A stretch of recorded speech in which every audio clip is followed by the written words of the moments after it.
प्यारे साथियों, आज हम लोग क्वेश्चन आंसर को देखेंगे। राम नाम बिनु बिरथे जगी जन्मा का जो है ना, जितना भी क्वेश्चन है हम लोग क्वेश्चन और आंसर दोनों करेंगे। देखिए, हम जो है आपको क्या किए हैं कि हम एक वीडियो में जो है कविता का भावार्थ बता दिए और दूसरा वीडियो में जो है क्वेश्चन आंसर करवा रहे हैं। ऑब्जेक्टिव और सब्जेक्टिव दोनों एकदम साथ साथ लेकर चलना है, ठीक है। तो आइए क्वेश्चन की। एक नंबर क्वेश्चन कहता है कि नानकाना साहब अब कहाँ स्थित है। तो पहले कहाँ था? भारत में स्थित था। पहले कहाँ था? हिंदुस्तान में स्थित है। लेकिन अब हिंदुस्तान नहीं मरना है, कहाँ मरना है? पाकिस्तान मरना है। कहाँ मरना है मेरे प्यारे दोस्तों? पाकिस्तान मरना है। तो नानकाना साहब कहाँ है? पाकिस्तान में। किसके बिना प्राणी को मुक्ति नहीं मिलती? याद कीजिए, हमने बताया था कि गुरु ज्ञान के बिना यानी कि राम नाम के बिना प्राणी को कभी मुक्ति नहीं मिलता। यानी कि इसमें आंसर क्या हो जाएगा आपका? डी हो जाएगा। अब अगला क्वेश्चन है कि वाणी कब विष के समान हो जाता है? करेला खाने से है? करेला खाने से वाणी विष के समान हो जाता है?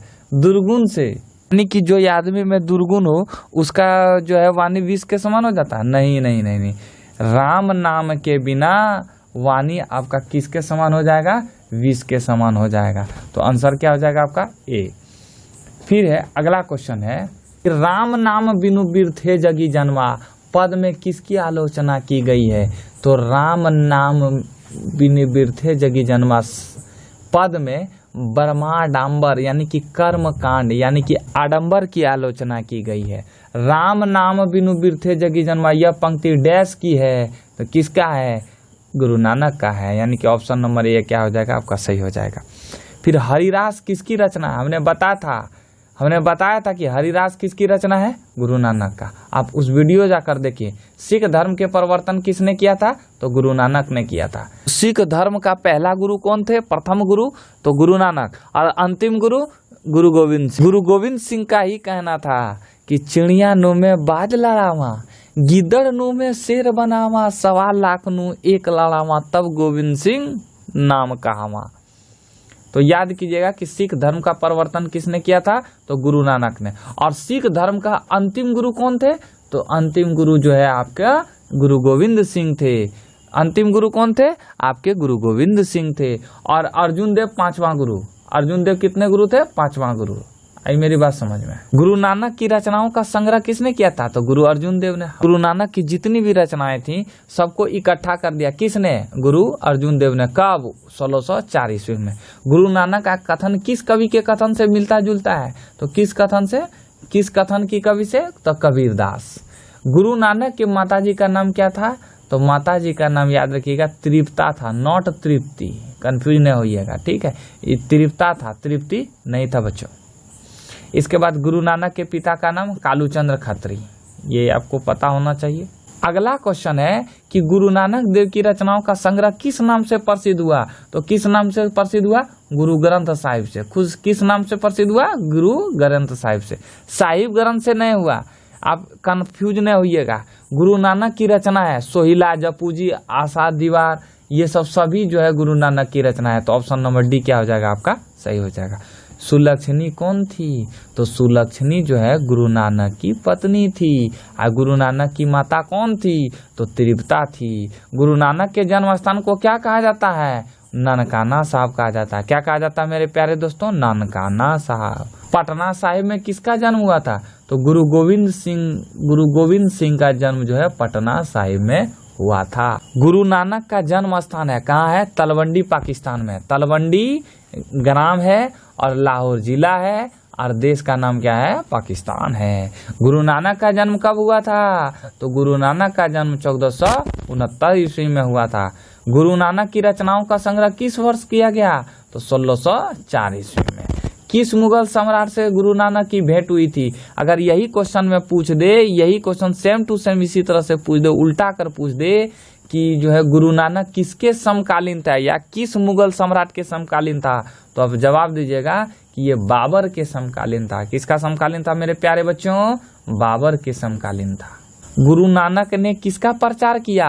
तो गुरु नानक ने कर्मकांड का प्रचार किया? नहीं रे बाबा, कर्मकांड की तो आलोचना किया था इन्होंने, और निर्गुण ब्रह्म की भक्ति यानी कि इन्होंने निर्गुण भक्ति का प्रचार किया। पूजा पाठ का इन्होंने प्रचार किया? कभी नहीं किया। सगुण ब्रह्म भक्ति, याद कीजिए हमने पढ़ाया था, सगुण ब्रह्म भक्ति यानी कि भक्ति धारा यानी भक्ति आंदोलन। हमने बताया था कि भक्ति आंदोलन जब उत्तर में आया तो दो धाराएं फूटी, सगुण और निर्गुण। फिर सगुण भक्ति जो है दो धाराएं में फूट गई, एक राम भक्ति और एक कृष्ण भक्ति।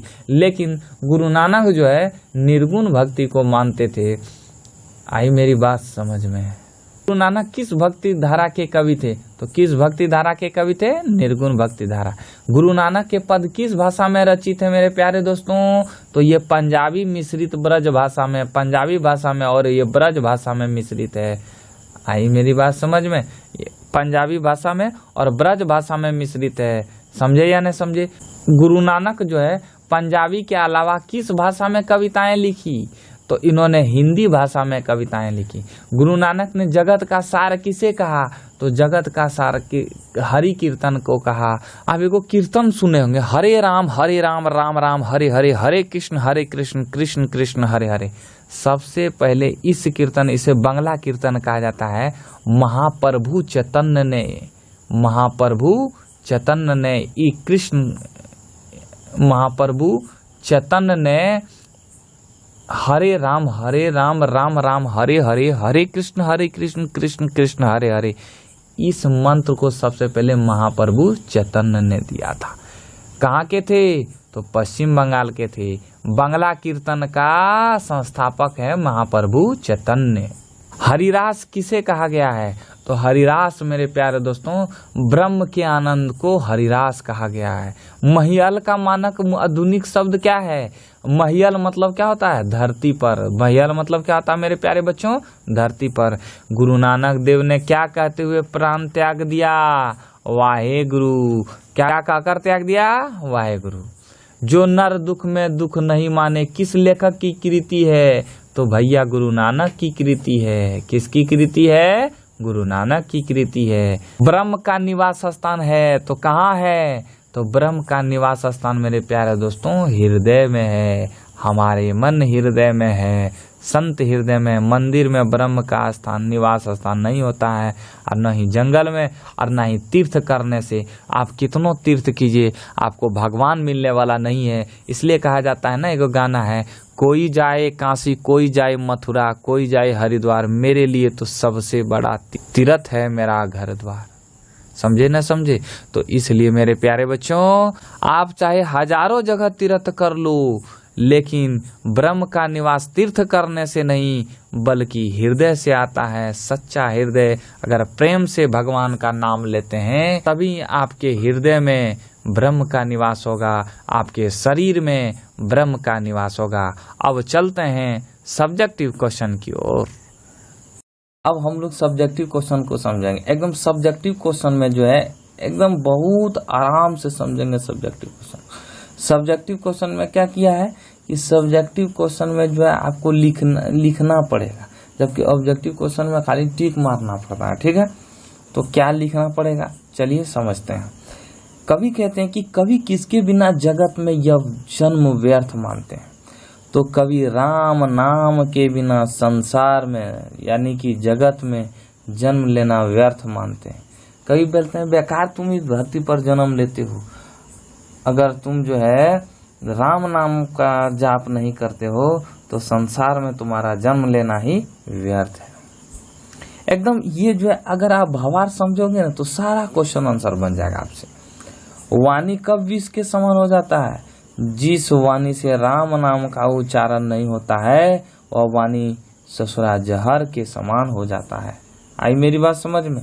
नाम कीर्तन के आगे कवि किन कर्मों को व्यर्थता सिद्ध करते हैं? यानी कि कवि कह रहे हैं कि राम नाम के कीर्तन के आगे कौन सा कर्म बेकार है, कौन सा कर्म बेकार सिद्ध होता है? तो पुस्तक पाठ, व्याकरण के ज्ञान की बखान, दंड कमंडल धारण करना, शिखा बढ़ाना, तीर्थ भ्रमण, जटरा बढ़ाना, तन में भस्म लगाना, वस्त्रहीन होकर नग्न रूप में घूमना, ये सब कर्म जो है ईश्वर प्राप्ति के साधन माने जाते हैं। कवि कहते हैं कि नाम कीर्तन के आगे ये सब व्यर्थ है, ये सब करने की जरूरत नहीं है। अगर बढ़िया से आप भगवान का नाम ले लिए हैं, अगर राम का नाम लिए हैं, तो ये सब जो है बेकार है। सब चीज करना, क्या चीज करना बेकार है? तो ये जो दंड कमंडल जो धारण करते हो, एकदम मार कमंडल ले लेते हो, बड़का बड़का दाढ़ी उड़ी बढ़ा लेते हैं, तो ये सब चीज बेकार है राम नाम के बिना। आई मेरी बात समझ में? प्रथम पद के आधार पर बताएं कि कवि किन कर्मों की व्यर्थता सिद्ध। प्रथम पद मतलब जो क्या पद है? 2 पद है। राम नाम बिनु बिरथे जगी जन्मा है, और दूसरा है जो नर दुख में दुख नहीं माने। तो वही बोले कि प्रथम पद के आधार पर बताएं कि कवि किन कर्मों की व्यर्थता सिद्ध करे। यानी कि प्रथम पद मतलब राम नाम बिनु बिरथे जगी जन्मा के आधार पर बताएं कि कवि किन कर्मों की व्यर्थता सिद्ध करता है। तो प्रथम पद के अनुसार कवि ने अपने युग के, यानी कि अपने युग में, अपने समय में धर्म साधन के 2 रूप देखे थे। पहले गुरु उपदेशों के अनुकरण करना तथा हरि के नामों को जपना अर्थात कीर्तन करना, कि ये 2 रूप थे। समझ में आया? हरि रस से कवि का क्या अभिप्राय है? यानी कि हरि रस से कवि का अभिप्राय क्या है? तो गुरु नानक राम नाम की महिमा का बखान करते हुए कहते हैं कि भगवान के नाम से बढ़कर अन्य कोई धर्म साधना नहीं है। भगवान कीर्तन से प्राप्त परमानंद ही हरि रस कहा जाता है। यानी कि भगवान कीर्तन से प्राप्त आनंद ही, यानी कि प्राप्त सुख, परम आनंद को ही हम लोग हरि रस कहते हैं। समझ में आया बच्चों? अगला क्वेश्चन है कि कवि की दृष्टि से ब्रह्म का निवास कहाँ है? जो व्यक्ति मान अपमान से नहीं डरता है, जो व्यक्ति हर्ष शौक यानी कि खुश और शौक में दोनों से दूर है, उन प्राणियों में ही ब्रह्म का निवास होता है। आई मेरी बात समझ में? फिर है गुरु की कृपा से किस युक्ति की पहचान होती है? तो गुरु की कृपा से राम नाम की युक्ति की पहचान हो पाती है। आधुनिक जीवन में, यानी कि अभी किस में, अभी हम लोग आधुनिकता का जीवन जीते हैं। आधुनिकता किसे कहते हैं बच्चों? तो आधुनिकता जिसमें तर्कवाद का विकास हो, जिसमें तर्कवाद का विकास हो, उसे आधुनिकता कहते हैं। कोई भी चीज अब आधुनिक जीवन में, अब कोई भी चीज अगर बोलेंगे तो उसमें तर्क देना पड़ेगा कि ये चीज सही है, इसका निम्नलिखित कारण है, यानी कि अमुक कारण है, तर्क देना पड़ेगा। तो आधुनिक जीवन में, यानी कि अभी जो आधुनिकता जीवन जी रहे हैं, उसमें उपासना के प्रचलित रूपों को देखते हुए नानक के इन पदों की क्या प्रासंगिकता है, अपने शब्दों में विचार करें। नानक के पद में वर्णित राम नाम की महिमा आधुनिक जीवन में प्रासंगिक है। हरि कीर्तन सरल मार्ग है, जिसे न ही अधिक धन की आवश्यकता होती है। हरि कीर्तन में अधिक धन की आवश्यकता होती है, बताइए?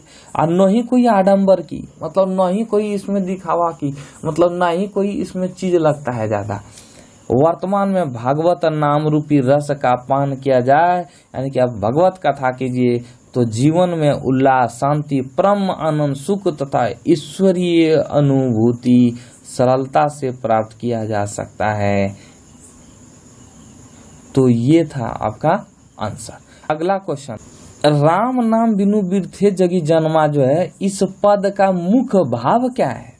तो समझिए, गुरु नानक ने इस पद में पूजा पाठ, कर्म कांड और ब्रह्म वेशभूषा की निरर्थकता सिद्ध करते हुए सच्चे हृदय से राम नाम के स्मरण और कीर्तन का महत्व प्रतिपादित किया है।